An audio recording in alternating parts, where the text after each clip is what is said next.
বিশ্ববিদ্যালয় প্রশাসনের চূড়ান্ত ব্যর্থতা ছাড়া আর কোনো কিছুই আমরা মনে করি না। কোনো একটা ছাত্র সংগঠন বা পার্টিকুলার কেউ প্রেশার দিচ্ছে অথবা তৃতীয় কোনো হস্তক্ষেপের কারণে এই নির্বাচনগুলো করতে পারছে না, এই কথাগুলো কোনো প্রশাসনের পক্ষ থেকে আসা মানে এটা তাদের দৈন্যতা এবং দুর্বলতার বহিঃপ্রকাশ ছাড়া আর কিছুই না। ডাকসু ইলেকশনটি দীর্ঘদিন পরে 19 সালে যেটি হয়েছিল সেটা একেবারেই ছাত্রলীগ ব্যাক্ট একটা নির্বাচন হয়েছিল এবং তারা সেখানে কারচুপির অভিযোগ উঠেছিল। তারা সেখানে ডাকসুর তৎকালীন সময়ে যিনি নির্বাচিত হয়েছিল ডাকসুর ভিপি নুরুল হক নূরের উপরে আঘাত করেছিল, অন্য যারা ক্যান্ডিডেট দিচ্ছিল তাদের উপরে আঘাত করেছিল।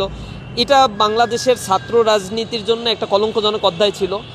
90-এর দশকে এই দেশে ছাত্র সংসদ নির্বাচনগুলো হয়েছিল। আমরা চাই ছাত্র সংসদ নির্বাচনগুলোর একটা ধারাবাহিকতা সৃষ্টি হোক, একটা নির্বাচনের পরে আবার 5-10 বছর পরে গিয়ে আবার ইলেকশন, এই জিনিসগুলো যেন না হয়।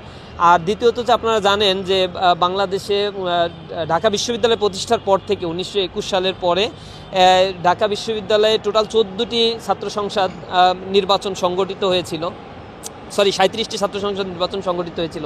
তার মধ্যে 30টাই হয়েছিল স্বাধীনতার আগে আর 7টা হয়েছে স্বাধীনতার পরে।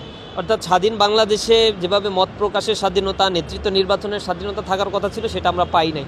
আমরা আশা করছি এই জুলাই আগস্ট পরবর্তী ছাত্রদেরকে এম্পাওয়ার্ড করার যে সুযোগটা তৈরি হয়েছে, প্রতিটা ক্যাম্পাসেই সেই ছাত্র সংসদ নির্বাচনগুলো প্রতি বছরই এই ধারাবাহিকতা মেনটেন করে এই নির্বাচনগুলো হবে। তাহলে জাতীয় নেতৃত্ব নির্বাচনের ক্ষেত্রে এবং ছাত্র সংগঠনগুলোকে যাতে তারা বিচ্যুত হয়ে না পড়ে বা নিজেদের দলীয় এজেন্ডা বাস্তবায়নের জন্য ছাত্রদেরকে ব্যবহার করতে না পারে, এই ক্ষেত্রে ছাত্র সংসদ চালু হলে ক্যাম্পাসে শিক্ষার সুষ্ঠু পরিবেশ এবং ছাত্ররা তাদের অধিকারগুলো ফেরত পাবে বলে আমাদের বিশ্বাস। ডাকসু ইলেকশনটা সরকার বা প্রশাসন প্রতিটা ক্যাম্পাসেই দিয়ে দিবে, তো এইটাই আমাদের দাবি ছিল। কিন্তু আনফর্চুনেটলি আমরা এই জিনিসটা দেখি নাই।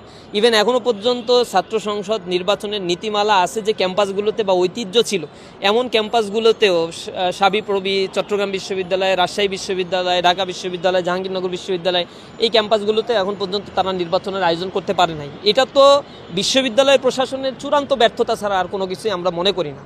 কোনো একটা ছাত্র সংগঠন বা পার্টিকুলার কেউ প্রেশার দিচ্ছে অথবা তৃতীয় কোনো হস্তক্ষেপের কারণে এই নির্বাচনগুলো করতে পারছে না, এগুলো এই বর্তমান সময়ের 5 আগস্ট পরবর্তী এত চমৎকার একটা পরিবেশ পাওয়ার পরে এই কথাগুলো কোনো প্রশাসনের পক্ষ থেকে আসা মানে এটা তাদের দৈন্যতা এবং দুর্বলতার বহিঃপ্রকাশ ছাড়া আর কিছুই না। আমরা এই প্রশাসন কতটুকু ক্যাম্পাসকে নিরাপদ রাখতে পারবে এটা নিয়েও তখন প্রশ্ন উঠে। ক্যাম্পাসে সাধারণ ছাত্ররা ভোট দিবে, তাদের প্রতিনিধি নির্বাচন করবে, সেই ইলেকশন দিতে এত সময় ক্ষেপণ করা এটা অবান্তর এবং অযৌক্তিক একটা বিষয়। আমরা এটা প্রশাসনের ব্যর্থতাই। আমরা আশা করি এই ব্যর্থতা তারা দ্রুত কাটিয়ে উঠে দ্রুতই প্রতিটি ক্যাম্পাসে ছাত্র সংসদ নির্বাচনের ব্যবস্থা তারা করতে পারবে, এটা আমাদের প্রত্যাশা এবং ক্যাম্পাসের প্রশাসনের প্রতি এটা আমাদের দাবি।